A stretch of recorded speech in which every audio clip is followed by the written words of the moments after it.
Não é comum um cão ter pelo menos uma diarreia, eventualmente ele pode ter uma diarreia ou ter um vômito, isso é aceitável? Quando que a pessoa tem que se preocupar e falar, poxa, vou levar ao veterinário?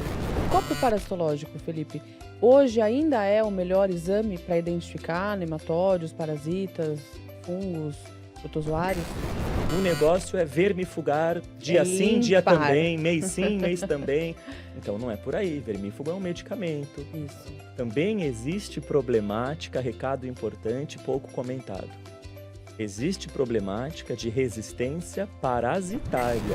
Como que os tutores que estão assistindo a gente podem fazer uma manutenção de saúde intestinal no dia a dia? Os prebióticos, eles têm ganhado mais protagonismo do que os probióticos, inclusive.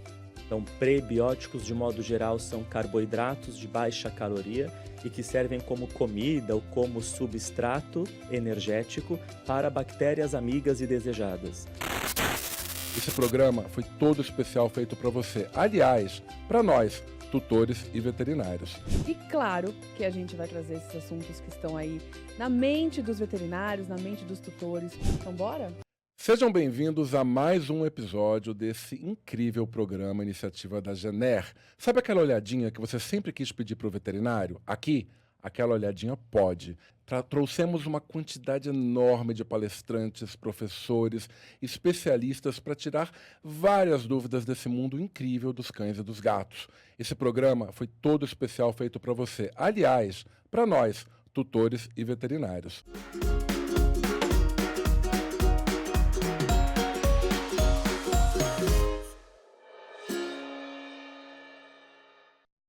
Eu sou Paulo Tabanês, médico veterinário, professor de diversas pós-graduações em clínica médica e infectologia. Sou diretor da Clínica Veterinária Tabanês em Brasília e membro fundador do Brasilês. E estou aqui com a minha super querida Carla Maion. E eu tô aqui com o meu querido host, pra gente bater esse papo super importante. Eu sou a Carla Maion, como ele já contou pra vocês já devem ter me escutado por aí. Trabalho com comunicação e sou médica veterinária, trabalho com nutrição de cães e gatos. E claro que a gente vai trazer esses assuntos que estão aí na mente dos veterinários, na mente dos tutores, para desbravar, descomplicar e, claro, com os melhores especialistas e experts desse mundo da veterinária. Então, bora? Bora, né? E hoje, quem que a gente tem aqui, Carla? E a gente está hoje com ele, que é o expert da gastroenterologia veterinária, Dr. Felipe Romano, que é diretor da Ferogastro, é presidente da ABRAGA, Associação Brasileira de Gastroenterologia, é também professor universitário e é uma grande referência aí, Brasil adentro. Então, muito obrigada, Fê, por estar aqui com a gente. E o papo hoje é sobre... Piriri, né? Sabe aquela hora que você chega em casa e que aquele cheiro precede a sua chegada? Vem antes de abrir a porta. Sabe, aquele cheirinho que não é de jasmim e Não que é. você fala, deu ruim.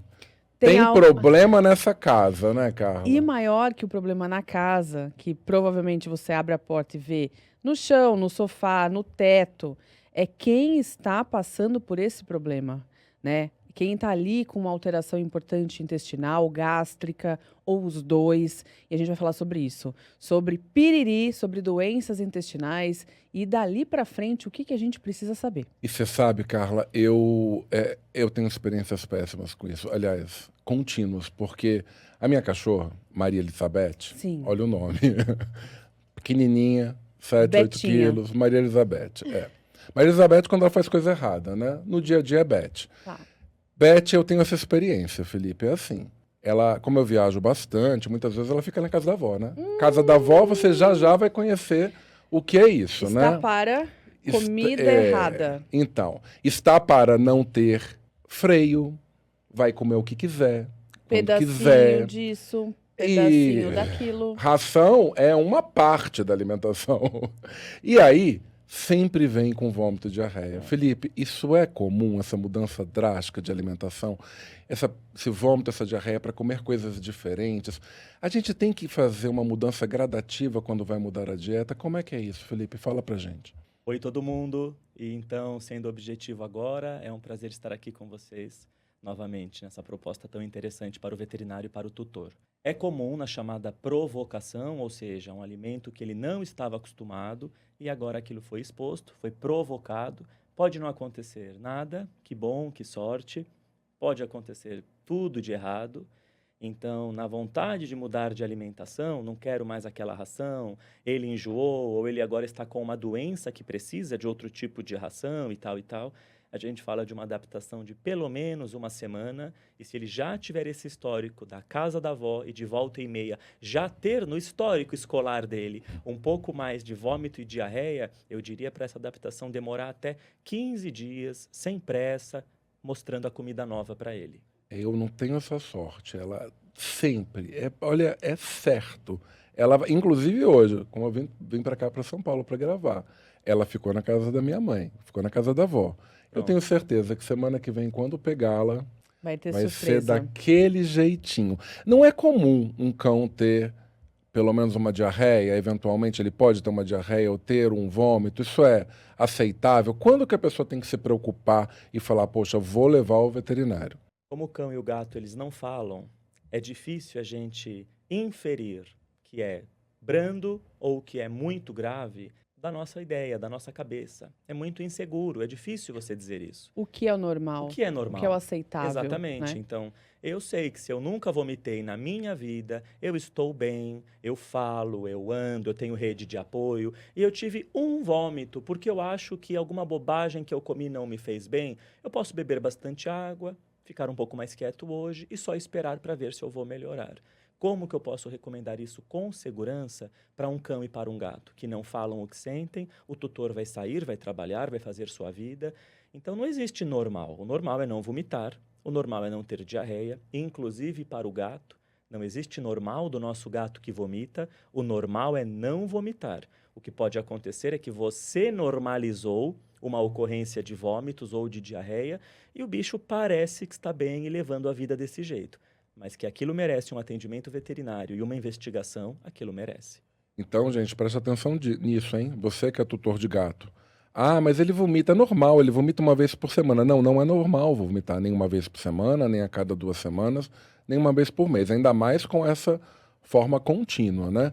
Pegando esse ponto, inclusive, Felipe, o que que o tutor tem que esperar, né, Carla? O que que o animal vai defecar o quê? Uma vez por dia? 2? Ele vai beber quanto de água? Ele vai ter que comer quanto? Ou quanto ele vai defecar? É proporcional ao que ele come, ao que entra, ao que sai? O que que o tutor tem que entender? Qual a consistência? Tem que estar durinho? Pode ser mais mole? Porque, às vezes, o tutor traz para a vida dele aquilo, para a vida do animal, aliás, aquilo que é comum para ele, né? Sim. Tipo, eu não costumo ir para o banheiro menos do que, eu vou uma a cada 2, 3 dias. Ele acha que aquilo para ele é normal, que também não é. E aí, se o animal faz isso, tá tudo bem, né? E se o animal tem uma frequência muito maior, aquilo chama atenção, né? Fala, nossa, mas 3 Que vezes estranho, por dia, né?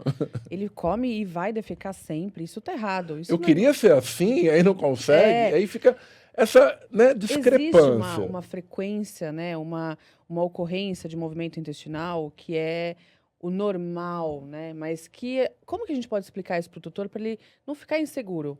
Não existe uma resposta com 100% de certeza. A literatura não nos permitiu essa sua resposta desejada. O que a gente sabe é que, sim, existe uma proporção do que entrou de comida saindo na forma de cocô. A proporção, mais ou menos, ela existe. Agora, sobre frequência de defecação, isso é muito individual, com o quanto bebe de água, o quanto faz de exercícios, inclusive sobre outros fatores, como obesidade, doenças renais e etc. E ortopédicas também, Claro, né? com certeza absoluta. Então, um cão ou um gato com mais idade, obeso, doença de coluna, doença renal, ele tende a ser mais constipado. Esse exemplo tende a defecar menos. O cão filhote, o cão magro, o cão do esporte, eles tendem a defecar mais e, consequentemente, uma aparência um pouco mais molenga, um pouco mais pastosa. Eu não falei diarreia normal. Eu falei que o filhote pode ter sim o cocô mais úmido, um cocô mais molhado do que de um animal idoso que pode ser mais constipado. Mas sobre frequência, pode ser normal a Mel fazer cocô 3 vezes por dia? Perfeitamente. Mas e a Nina, que faz cocô 3 vezes por semana? É errado? É uma doença por trás disso? Pasmem, não necessariamente. Pessoas e animais podem ter muita saúde intestinal, mas dependendo do quanto que comem e do tipo de comida que comem, podem perfeitamente defecar 3 vezes por semana e nem sempre tem uma doença por trás disso. Mas te incomodou, você acha que não é normal, existe uma dúvida, a sua outra cachorra, o seu outro gato de casa são muito diferentes da Mel e da Nina, procura o seu veterinário e descobre tudo. Felipe, eu lembro de escutar quando era criança algumas receitinhas caseiras. Aquelas de misturinha de água com maisena, ou água do arroz, Chá de chá de boldo. boldo, a famosa receitinha da arroz, frango e cenoura, né, bem brando. Essas receitas antigas, né, essas recomendações da avó, da vizinha, né, que vai passando de geração É para geração, lógico, isso é muito forte. é muito forte, né? Existe alguma credibilidade para isso?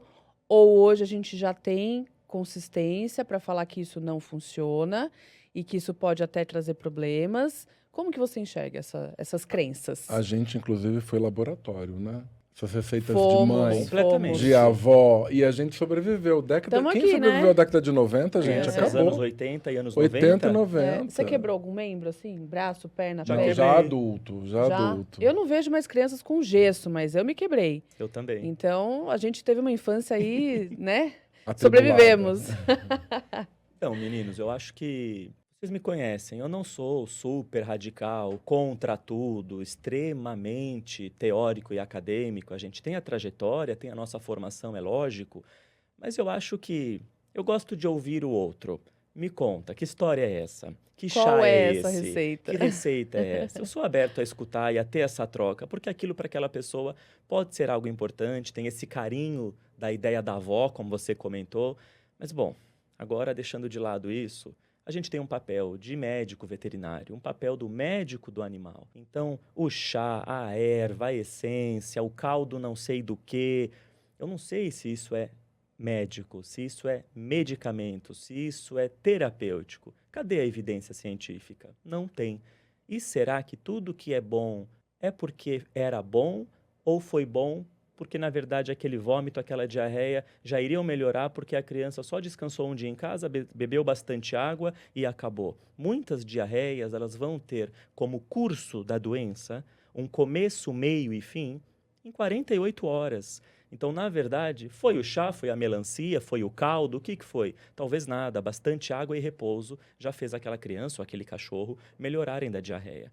Então, não é uma coisa que eu recomendo. O chá, a erva, isso me parece um pouco empírico, obscuro, e não está claro, até extrapolando agora, se tem algum malefício, se tem algum perigo para o animal, aquela erva, aquele chá, eu tomaria mais cuidado. Agora, voltando a uma casinha, né? A gente falou do vômito, falou da diarreia, já falou até das crendices e receitas populares, mas quais são as causas mais comuns de diarreia ou distúrbios gastroentéricos no cão adulto e no cão filhote? Vamos separar cão adulto e filhote, gato adulto e Ótimo. filhote, porque as causas são diferentes. Óbvio. Os animais estão expostos a situações diferentes, têm metabolismo diferente, tanto a espécie quanto a fase da idade. Tanto a fase da idade, né? Então, quais são essas causas mais comuns? Perfeito, a gente brinca que tudo começa ou termina, toda doença começa ou termina manifestando vômito e diarreia, então isso deixa nós veterinários zonzos e o tutor confuso. É isso mesmo. O animal jovem, de modo geral, eu espero mais possibilidade de gastroenterite sobre intoxicações, corpos estranhos, então objetos que eventualmente o cachorro ou o gato colocaram boca dentro, e obviamente doenças infecto-parasitárias. Então vírus, bactérias, obviamente vermes. Então é jovem, é juventude o assunto. Então são mais porcalhões. Muitas vezes comem cocô, a chamada coprofagia, que na fase da infância de canídeos é absolutamente normal, faz parte da sua biologia, da sua natureza. Então, eu acho que na juventude eu me preocupo com intoxicações e imprudências alimentares, porque é filhote, é bebê, a família está apaixonada, aí a gente começa a oferecer de tudo e, obviamente, doenças infecto-parasitárias, e aqui entra o papel do veterinário investigar parasitas, caprichar na vacinação e todo aquele protocolo. Enquanto que num velhote, numa cadela idosa, naquele nosso gato idoso, a gente pode até pensar em processos da inflamação crônica, então não foi culpa de ninguém, Sim, infelizmente, o intestino também inflama com o envelhecimento, e não é culpa de ninguém, vem as tais inflamações crônicas. Ainda posso falar de infecção parasitária, porque não tem idade para ter um parasita, e agora posso abrir a possibilidade também de neoplasias, tumores. Existe câncer de estômago, infelizmente existe câncer intestinal, e os animais vivendo tantos anos, e hoje com tanto diagnóstico veterinário de qualidade, a incidência, a descoberta do tumor, do câncer, aumentou muito. E claro, né, Felipe, nem sempre, como você falou, as alterações gastroentéricas estão relacionadas somente a causas voltadas para o estômago, o intestino, óbvio, ou o Completamente. esôfago. Então, a gente tem as hepatopatias, pancreatopatias, Doenças renais. todas as doenças endócrinas, né, um hipoadreno, uma Sim. coisa mais complexa, Sim, que podem, de fato, repercutir na saúde gastroentérica. E esse órgão acaba sendo um reflexo de um problema que não é exatamente voltado ali, muito né? verdade. Ou Até é estresse. gerado depois, né? Claro. Sem sombra de dúvidas. Então, quando a gente vai pensar no filhotão, então, filhotão, a gente pensa em quê? Verme, né, Carla? Verme e parvo. Temos que falar, São né? duas coisas que a gente acaba pensando muito no filhotão E a com giardia? gastroenterite. Giardia também, mas a giardia, eu vou deixar essa pergunta, é a esse perguntinha spoiler de para milhões. depois. Porque Ok. o diagnóstico que nunca é feito, mas sempre é tratado, né? Como é complexo isso? A Isso. gente vê na clínica, no dia a dia. Os animais chegam já com giardíase, entre aspas, mas por um Positiva. diagnóstico absolutamente sem exame, somente pelo sinal clínico, com múltiplas terapias, inclusive com antibiótico. Nossa, a gente abriu muita janela agora, a gente vai fechar calma, algumas. Calma. calma. Vamos voltar aqui Filhotes, vamos no lá. filhote. Verminose, Temos, né, Carla? temos que pensar se o protocolo vacinal foi bem feito. Já falamos sobre isso aqui, né, Paulo? Então, o protocolo vacinal vai fazer com que ele tenha uma imunidade fortalecida ou mais ou menos. Então, isso é muito importante para diferenciar aí processos virais que repercutem no sistema digestivo. Ingestão de bobagens, né? Então, como a gente comentou, corpo estranho, alimentos que não são indicados, plantas. Filhotes são muito curiosos. Então, eles podem mordiscar plantas que Claro. são tóxicas, além de alimentos não recomendados. E também falar de parasitoses, né? Porque sim, é uma fase muito importante em que o filhote tá ali, lambendo o chão, lambendo coisas que e superfícies, né, por curiosidade, que podem estar contaminadas até pelo nosso sapato, ou na creche, ou onde ele toma banho e tudo mais. E nem tudo é parasitose, mas muito sim nessa fase, né, Fê? E aí entra aquela discussão. Quando e como usar o vermífugo na fase de infância? Exatamente. Parasitose, a gente trata ou a gente previne? Eu achava que seria leve essa conversa, eu já percebi que ela é difícil. Por quê? Porque a resposta pode ser muito comprometedora da minha parte. Na ciência básica, veterinários e tutores vão me entender. Na ciência básica, no conceito básico, a presença de um parasita num animal não significa necessariamente uma doença parasitária, portanto, não significa necessariamente que a presença daquele parasita está me trazendo qualquer prejuízo. Então, o médico, ou o veterinário, no caso do animal, pode até optar em não tratar aquela parasitose. Por exemplo, um dado bobagem hoje: 60% a 70% da população humana no mundo é portadora de um ascarídeo, que é uma lombriga, Ascaris lumbricoides, um verme que parece uma minhoca intestinal. Eu disse só 70%? 60%. Só 60%. Só a metade da população. Amanhã, Exatamente. todo mundo indo na farmácia comprando. Claro que o que eu falei agora vai variar, Felipe, sobre realidade socioeconômica do país, claro. Tratamento da água do país, claro. Não preciso nem falar sobre qualidade da alimentação também. Claro. Mas voltando, é um dado alarmante. E recorrências ao médico, né? Então, check-ups, exames de controle. Medicina preventiva, exato, Carla. Tem gente que faz, tem gente que não tem acesso. Exato. Tem medicina veterinária que vai fazer, outros não, enfim. Exato. Então, pronto, a minha resposta. Se existe um quadro clínico, porque parasitose, se ela é doença, tem quadro clínico. Já que falamos que ter um parasita em silêncio, latente, dormente, chame como você quiser, isolado e sem quadro clínico, nem sempre significa doença. Okay. Eu sei que é problemático lidar com essa informação, mas é o que a ciência básica sempre nos ensinou. Mas então, falando que existe um quadro clínico, eu espero diarreia, eu espero falha no crescimento daquele filhote em relação à ninhada. Eu espero abdômen dilatado, uma barriga estufada. Eu espero vômitos, pouco apetite, o pelo, a cobertura dos pelos, o pelame, feioso ou desvitalizado. Eu tenho que ter algo que me incomoda naquele paciente para pensar em verminose.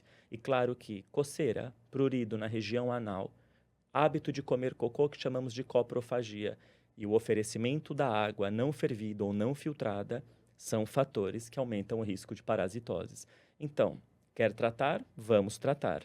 Mas lembre que a presença de um parasita isoladamente num animal sem qualquer sinal ou sintoma não significa que merece o tratamento naquele momento. Polêmico, mas é realidade.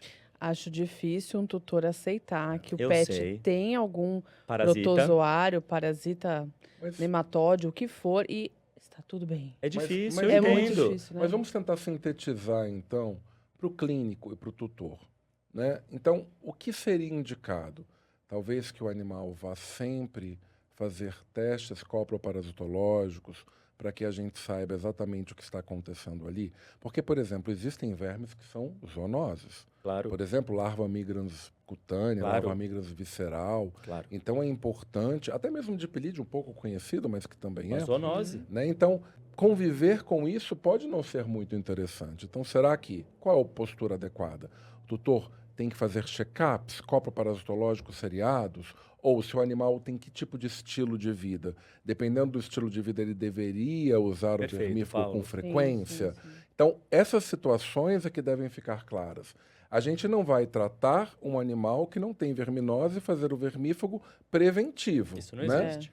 Não existe essa prevenção. Eu não uso o vermífugo para prevenir que ele vá se infectar. Não é vacina. Não é vacina, né? Esse é um ponto importante. Agora, a gente usa o vermífugo quando o animal está parasitado. Perfeito, Para saber se está parasitado, tem clínica. perfeito. Ou tem coproparasitológico. Perfeito. Ou tem ambos. Ou tem até mais testes, né? Hoje existem perfis, testes rápidos, tem uma série de acessos hoje, né, em laboratório que dão respostas muito mais fidedignas. O coproparasitológico, Felipe, hoje ainda é o melhor exame para identificar nematóides, parasitas, fungos, protozoários?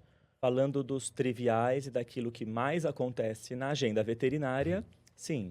Mas e o risco, a chance de falso negativo?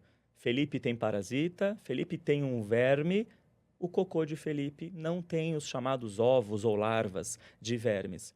Esse médico entende que Felipe não tem parasita. Então, Felipe tem parasita, mas o cocô de Felipe pode, veja bem, não ter parasita hoje, naquele momento, naquele cocô que eu levei ao médico. Porque isso também é intermitente. Isso não é algo constante quando existe o verme no paciente.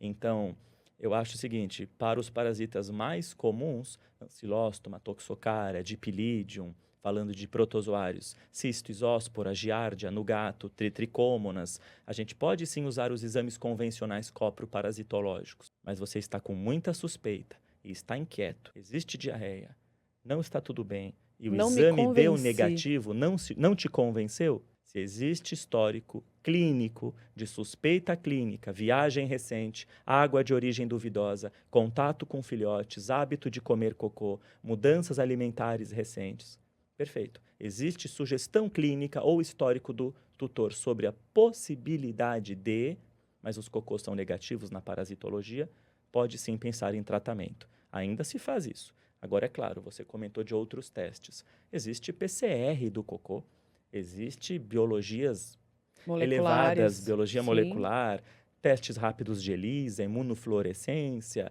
já tem muita coisa ali acima daquele exame bom e barato que é o coproparasitológico. Então a resposta é sim, eu uso muito o bom e barato coproparasitológico, mas se eu suspeito muito clinicamente por causa do histórico, ou eu trato porque acredito no meu perfil clínico, ou eu peço exames mais sofisticados. E aí também tem uma facilidade para o médico veterinário, né, Felipe? Às vezes ele entender que, tá bom, eu não vou conseguir pedir PCR, eu moro numa cidade que o laboratório não vai. Claro. A gente pode usar o copro fazendo um copro seriado. Faz o copro dia sim, dia não, porque a gente diminui essa estatística de Lady Murphy. Você pegou o cocô daquele dia, naquele dia não tinha ovos. Mas aí no dia seguinte vai ter. Giardia acontece muito isso. Hoje tem Demais. 1 milhão de cistos, amanhã não tem nenhum, depois de amanhã tem 10 mil. Isso. Então é tão oscilante que se você faz 3 seriados, dias alternados, aí a literatura é ampla, né? Ou 3 dias Dias consecutivos, seguidos. ou dias Pronto. feriados, a gente pode melhorar a sensibilidade, né? Essa história de falso positivo, principalmente falso negativo, tem relação com a sensibilidade do teste. Ou até associar um teste rápido com um copro. Claro. Enfim, alternativas para aquele clínico que às vezes não consegue encaminhar para um laboratório, ou até mesmo o tutor que não vai conseguir, né, pagar esse exame. Sim, são realidades. E é tão básico, é tão prático, é tão simples um copo parasitológico, né? Não é nada complicado. Para a gente tomar uma decisão, muitas vezes, com um preventivo, que não é tão preventivo, é terapêutico, que pode evitar zoonoses para as crianças, para os adultos, para todo mundo, né? Com certeza. E a gente não pode entrar nessa onda do tipo, bom, então o Felipe comentou que existe a chance de falso negativo fecal. Sim, existe a chance do Pra cocô tudo, né, não Felipe? revelar a doença. Para qualquer exame, né, Felipe? Então, qualquer pronto, eu vou entender que o cão e o gato devem receber vermífugos à torto e à direita, porque se existe chance de falso negativo, o negócio é vermifugar dia sim, dia limpar. também, mês sim, mês também. Então, não é por aí. Vermífugo é um medicamento. Isso. Também existe problemática, recado importante, pouco comentado. Existe problemática de resistência parasitária. A mesma problemática de muitos antibióticos induzirem resistência bacteriana, isso também se estende ao parasita. Sem falar que vermífugo tem um custo para o tutor, porque não tem um custo. Pode ter efeitos colaterais, falando de toxicidade, não são comuns. De modo geral, o grupo do vermífugo é um grupo muito seguro de medicamentos, mas ninguém disse que é isento de riscos. Então, vou tratar o que eu sei que existe ou não sei, já falamos sobre isso, mas suspeito muito e acredito no histórico trazido pelo tutor na minha anamnese, na minha entrevista. Então, eu comento que o cachorro, por ser cachorro, Paulo, por ser cachorro, você já entendeu, não escova o dente, nem sempre bebe água filtrada, não toma 2 banhos por dia, perfeito. É porcalhão, põe a boca em tudo. Tem gente que também não faz isso não, Meu tá? Mas pai deixa amado. pra lá. Meu pai amado. O cachorro, por ser cachorro, eu comento que deve ser vermifugado 1 vez ao ano. Por ser cachorro. Faz sentido Só o que eu pelo te fato digo? de ser cachorro. Exato. Entendi. Faz sentido o que eu te digo? Na verdade, quando a gente olha as recomendações do TROCAP, dos guias, das diretrizes de Sim, sim. controle de ecto e endoparasitos, se o animal ele tem um estilo de vida, de exposição, não é inadequado que ele seja vermifugado a cada 3 meses. O ideal é que nós saibamos se ele tem realmente algum verme, se está acontecendo uma doença, uma parasitose, uma verminose naquele momento, e isso seja feito como terapia. Óbvio, quando a gente faz a cada 3 meses, nós não estamos fazendo como prevenção. Claro. Nós estamos Exatamente. fazendo na tentativa de tratar um paciente Se que você não existe. sabe se tem ou não parasitose. Mas é algo bastante delicado hoje no dia a dia. Agora, o Felipe falou uma coisa, Carla, muito interessante, quando ele acabou de... falou uma palavrinha. Cria resistência. Estamos usando e pode criar resistência, não, assim como acontece com os antibióticos, os antimicrobianos. E aí eu lembro de quê? Aquele pequeno spoiler que nós demos agora, né?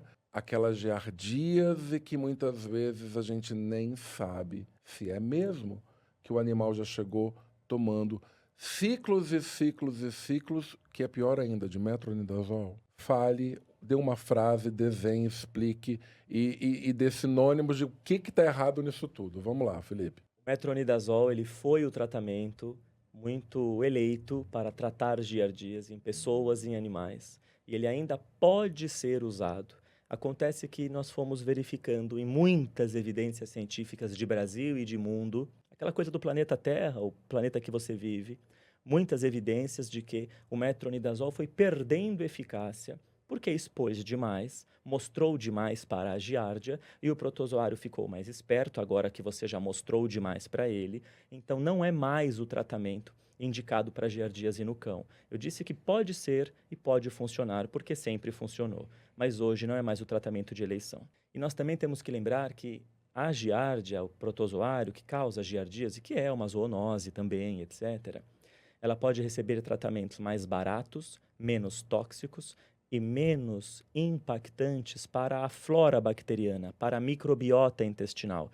Porque além de matar a giardia, que todos queremos, o coitado do cão, o coitado do gato está ali com um parasita malvado e a gente quer resolver a vida daquele bicho. Mas além disso, eu não posso, a custo de resolver a giardia, atrapalhar muitos outros micro-organismos da chamada flora ou microbiota intestinal. Portanto, a gente chama isso de disbiose. Então, não posso resolver a giardia e causar a disbiose como troco da situação. Então, além de evitar o metronidazol, a gente comenta de tratamentos mais baratos e menos impactantes para a flora intestinal. O próprio fenbendazol é uma opção de eleição, uma opção mais indicada. Mas a pergunta que eu faço novamente nessa nossa brincadeira de hoje: ele tem giardíase? Se tem, ela é a causadora daquela diarreia ou faltou investigar mais? Já fizemos um exame de ultrassom abdominal? Além do positivo de giardia, ele tem outros parasitas que perfeitamente, a mesma praça, a mesma água, o mesmo ambiente que ele frequentou e trouxe para casa de presente a giardia, ele não pode trazer o dipilidium, o toxocara, o ancilóstoma, a cistoisóspora, claro que pode. Então, às vezes, eu acho que a conversa fica um pouco pobre quando a gente fala que o meu cão é positivo para a giardia. Mas é mesmo? Paulo comentou de muitos que são tratados sem diagnóstico, porque o veterinário achou que era giardia. Entre achar e ter, existe aqui uma diferença. E se tem, é só a giardia? E um exame ultrassonográfico? E mais exames de fezes? Conversar sobre a alimentação desse animal? É claro que filhotes são mais suscetíveis. Aliás, o filhote é mais suscetível a verminoses e parasitoses em geral. Por isso que a gente não vermifuga um filhote a cada 6 meses ou a cada ano. Na fase da infância, a vermifugação é mais impetuosa, todo mundo sabe disso.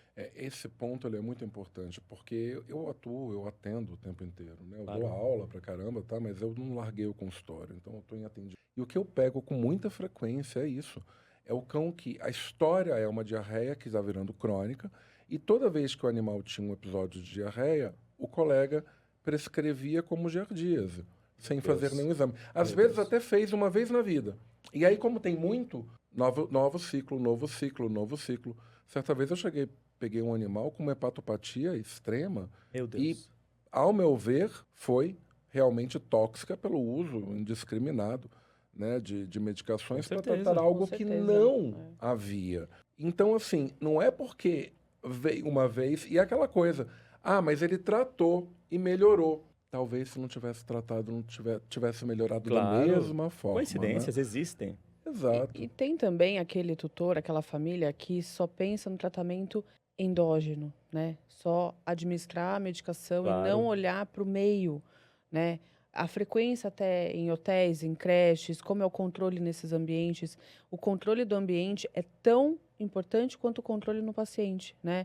A frequência de banhos, de higienização, controle de fomites, de manutenção da saúde do ambiente. Porque senão existe uma reinfestação, né? Um ciclo se repetindo ali. Muitos tutores ficam desesperados e alguns até aceitam, né, aquele fato de tem giardia, eu não consigo controlar, vamos viver assim. Ou coloca a culpa na resistência. E essa medicação não funciona. Essa giardia já está resistente, quando na verdade é falta de manejo. Exatamente. O animal se reinfecta o tempo inteiro. Porque o manejo ambiental, e quando eu digo ambiental, não é só o ambiente, não. O próprio pelo do animal é uma fonte importante de cistos que vão ser lambidos ali por ele e por outros e vão se recontaminar. Às vezes, quando acabou de ser tratado, porque o período de prepatência da giardia é curto. O período de prepatência é o momento que acontece a infecção até a eliminação dos cistos nas fezes, que às vezes acontece antes do sinal clínico. Então, olha que ciclo mais tendencioso para o próprio parasita, porque ele quer sobreviver, é óbvio, né? Então não tem jeito. Não podemos deixar de falar das sequelas que isso causa, né? Uma giardíase crônica que tem uma repetição de ciclos não bem tratados, em que o animal fica ali meses lutando contra aquele parasita, ou outros também, né? Outros parasitas que são comuns aí nos cães e nos gatos. As sequelas podem causar alterações ali para a vida toda, né? Uma gastrite, uma duodenite, uma enterite, não é, Felipe? E a gente muitas vezes atende um paciente que já tem alguma cronicidade, mas que a base lá, o gatilho inicial, o start, foi uma parasitose mal conduzida. Né? É chocante eu comentar com você que nós fizemos recentemente um estudo epidemiológico de muitas revisões, então isso é chamado uma meta-análise. Ela está sendo elaborada, lapidada, e nós queremos fazer uma publicação nacional. Por quê? Nós estamos com dados hoje, já trazidos, já publicados, de que as nossas praças no Brasil, em diferentes capitais que entraram no estudo, elas são comprometidas em 85% de positividade do solo, da folhagem, das poças de água de chuva das praças. Gente, praças, Terra, parques, mato. pronto, Onde todo mundo perfeito. caminha e E transita. devem continuar passeando, o cachorro tem que ter vida de cachorro, é óbvio. Assim como criança também. Claro que sim. O ponto é que 85% de praças e parques de capitais brasileiras, foram mais de 16 capitais, então são muitos estudos epidemiológicos, não estou falando de um, são vários, são positivas para pelo menos 3 patógenos de enteropatógeno, então parasita, intestinal, zoonótico. Pelo Uau. menos 3. E a gente não vê 85% de positividade nos exames fecais veterinários. Então, isso nos fala várias coisas. Por exemplo, os ambientes, então, têm pouco saneamento, pouca renovação, pouco manejo de prefeituras e políticas públicas. Moramos na coisa do Brasil. Outro problema. Hoje nós temos uma superpopulação de animais em parques e praças aos finais de semana e que numa segunda-feira de manhã não existe qualquer cuidado sanitário por parte público ou privado, no sentido de que o que vamos fazer com esse gramado depois de um sábado e um domingo cheio de cocô de cachorro que vieram aqui passear e brincar, no sentido de larvas e de ovos de parasitas. Quando também não existe uma educação da população de posse responsável, de sair Claro. com a sua sacola, Claro. de sair com todos os utensílios necessários para a limpeza e não contaminação daquele local. E Né? Isso depois do também, passeio no é. parque tem que ter banho no Claro. cachorro, por conta do pelame que você estava comentando Sim. agora há pouco. Então, se a gente tem pouca chance de diagnóstico no exame fecal, ninguém deixará de fazê-los, mas nós sabemos que temos pouca chance de diagnóstico. E as praças e ambientes que todos nós frequentamos com os nossos bichos estão muito comprometidas e eu não vejo a curto prazo uma grande mudança nesse cenário, pessoal. O que a gente precisa fazer? Mais consulta preventiva veterinária. Isso se chama medicina preventiva veterinária. Meu cão não tem nada, ele está muito bem, obrigado, mas eu sou consciente e faço mais consulta preventiva. Consulta preventiva não é comprar no balcão do pet shop, sem orientação veterinária, um vermífugo para prevenir um problema. Isso não é orientação preventiva. Ótimo. Felipe, agora pensando em não parasitários, não doenças crônicas, como que os tutores que estão assistindo a gente podem fazer uma manutenção de saúde intestinal no dia a dia, né? Com alimentos, com pré-bióticos, com probióticos, com os dois, água filtrada, como você comentou. Quais são, assim, as principais dicas que você deixa para manutenção de uma saúde intestinal? E além dessas dicas, você citou uma coisinha que eu acho que a gente precisa conversar. Pré e probiótico. O papel deles na saúde intestinal. Eu vejo muitos colegas usando esses produtos junto com antibiótico. Pode ser usado junto, tem que ser feito só depois. Você falou sobre a desbiose do metronidazol e de também todas as drogas que a gente pode usar. Qual o papel dessas medicações ou desses suplementos? Eles podem ajudar os pacientes, em que fase colocá-los? E aí eu acho que já introduz isso, porque também é parte da dica da saúde intestinal, né? Perfeito. Os prebióticos, eles têm ganhado mais protagonismo do que os probióticos, inclusive. Então, prebióticos, de modo geral, são carboidratos de baixa caloria e que servem como comida ou como substrato energético para bactérias amigas e desejadas. Então, ele não é a bactéria, não é o probiótico. Ele é uma alimentação, ele é uma estrutura que vai colaborar na vida desejada de bactérias amigas. Então, o prebiótico ele vem ganhando muito protagonismo. E sim, pode usar com antibiótico, pode usar diariamente. O prebiótico tem sim a indicação de uma manutenção. E claro que também diante de uma diarreia que apareceu, é óbvio. Agora, o probiótico, que é muito usado, muito popular, temos muitos bons produtos veterinários no pet shop, os produtos veterinários de não tanta qualidade. O probiótico, ele pode ter um papel curativo, terapêutico numa gastroenterite, num piriri? Pode. Geralmente quadros mais brandos e quadros agudos. Quadros mais graves e crônicos de diarreia, o probiótico vai ter menos poder terapêutico. E, de modo geral, nós não recomendamos usar junto de um antibiótico o probiótico. Ainda se sabe que, de modo geral, vai perder muita ação do probiótico, porque se o probiótico é a bactéria, Usar com antibiótico concomitante pode diminuir muito a ação desse probiótico. Felipe, todos? Não sei. Felipe, diminui a ação a 0%? Também não sei dizer. Mas, de modo geral, prebióticos como fibras e esses carboidratos de baixa caloria que eu comentei são muito indicados, com diarreia ou sem diarreia. O probiótico num animal sem quadro clínico, sem diarreia, não sei se tem tanto protagonismo, porque não existe autoevidência científica hoje de que um animal sem diarreia e muito bem obrigado deve receber probióticos diariamente. Esse dado a gente ainda não se deparou com ele. Eu acho que a alimentação também impacta muito nisso, né? Absolutamente. A oferta de pré-bióticos pode ser feita isoladamente, né? FOS, MOS, GOS, vários pré-bióticos aí que a gente tem no mercado, manipulados ou já prontos e tudo mais. Mas a base alimentar, né, o equilíbrio, uma dieta bem formulada, bem desenvolvida, seja ela comida, seja ela ração, seja ela mix feeding, Sim. enfim, impacta muito nisso. Então, até para a gente falar de uso dessas moléculas, né, isoladamente, a gente tem que voltar 2 casas e rever a alimentação desse paciente. Né? Se ela está equilibrada, se ele tem todos os grupos alimentares para aquela condição, para aquela fase de vida. Concordo E plenamente, até Carla. mesmo se existe alguma particularidade. Né? Ele precisa de um pouco mais de fibra ou menos, um pouco mais de gordura ou menos. Em que fase que ele está na digestão, né? Na digestão ótima dele. Então, acessar essas estratégias nutricionais faz muito sentido. Mas sempre volte 2 casas e entenda o que é a base alimentar.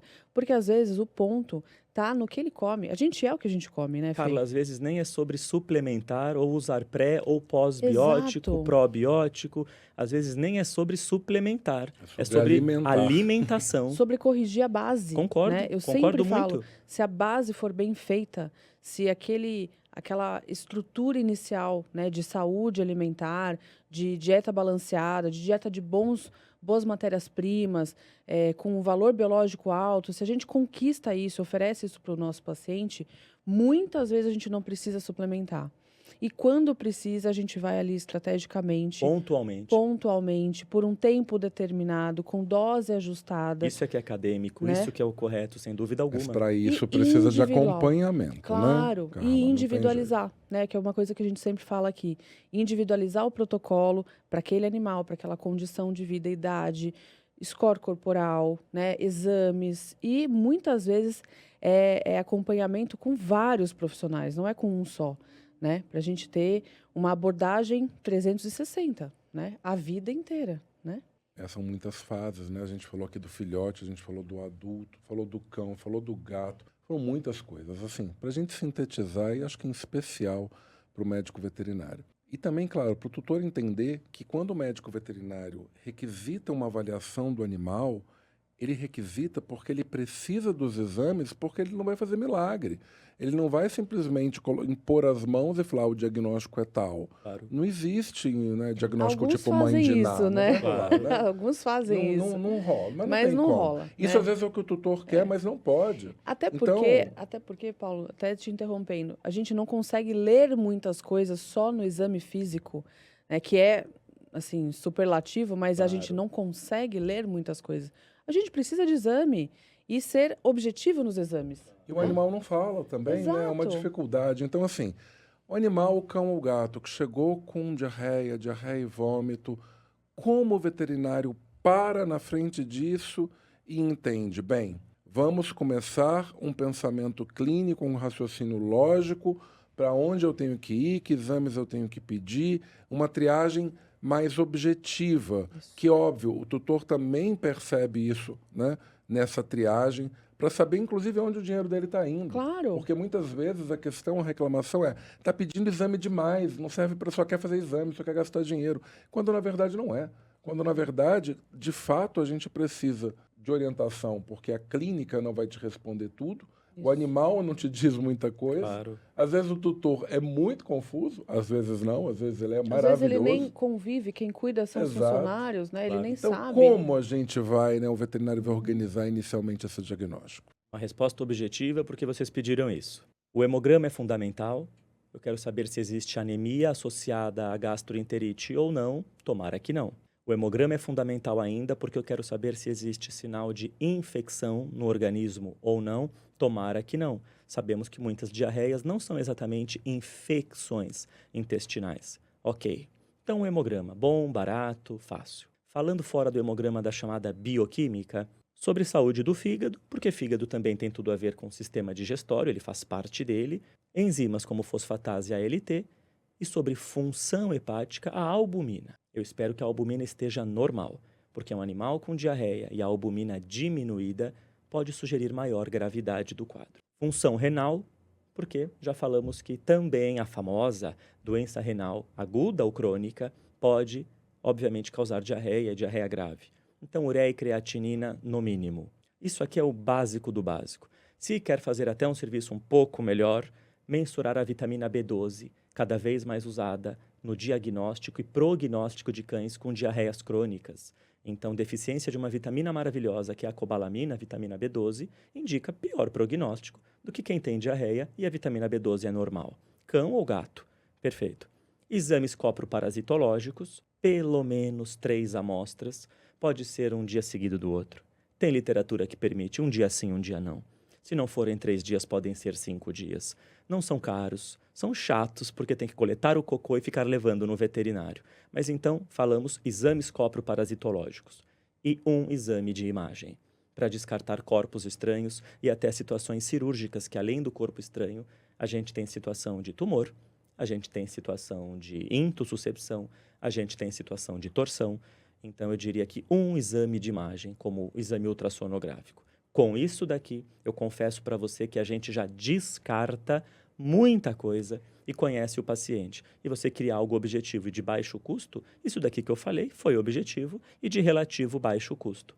Agora, se eu vou precisar, especialmente em um determinado caso, eu lido com doenças crônicas, ninguém me procura por um caso brando ou que começou ontem. O especialista é procurado na sua clínica por um quadro mais complexo. Então, eu sei que na minha realidade, eu posso sim precisar conversar com o meu tutor sobre a endoscopia veterinária. Posso, em alguns casos, vou precisar dela. Em outros casos, uma tomografia. Em alguns casos, vou pedir, então, uma tomografia. Então, percebam que tudo depende daquele começo. Mas, de forma objetiva, eu ficaria com aquilo que eu falei no começo. E ali eu já tenho, gente, muito diagnóstico. Que É isso ótimo, aí. né, Carla? Pelo menos Olha. elucidou muitas dúvidas. Eu tenho certeza que em casa também todo mundo entendeu muitos aspectos de como conduzir ou perceber esses quadros gastroentéricos, tanto no filhote quanto no adulto, né, Carla? E, enfim, foi um bate-papo maravilhoso, né? Acho que tivemos um filtro, né, de quando sai correndo, quando conseguir modular algo, né, sem tanta energia e identificar as possíveis e principais causas, né, pessoal? Cães e gatos precisam de cuidado preventivo. Então, aqui a gente fala muito de qual exame, qual medicação e tudo mais, mas a prevenção é sempre superlativa. E é isso que a gente quer trazer para vocês nesse episódio, nos próximos, nos que já fizemos. E foi ótimo, né, Paulo? Maravilhoso. Eu só tenho a agradecer essa iniciativa da Janer, a presença do Felipe, enfim, fantástica Foi a nossa ótimo. conversa. Obviamente, você e a todo mundo em casa, mandem suas dúvidas, coloquem sugestões de tema, compartilhem, enfim, dê o feedback pra gente. Isso aí. E aguardem os próximos episódios, porque aqui, a olhadinha pode. Aqui pode, aqui deve, e a gente quer que você compartilhe com a gente as suas dúvidas e traga também as suas sugestões, como o Paulo já comentou. Muito obrigada, Felipe, pela sua presença, pelo seu tempo, pelo seu conhecimento. É um prazer ter você aqui. E acompanhe os próximos episódios. A gente está trazendo pessoas incríveis para conversar aqui, ó, onde a olhadinha pode. Tchau, todo mundo. Foi muito legal. Aproveitem isso. Obrigado, queridos.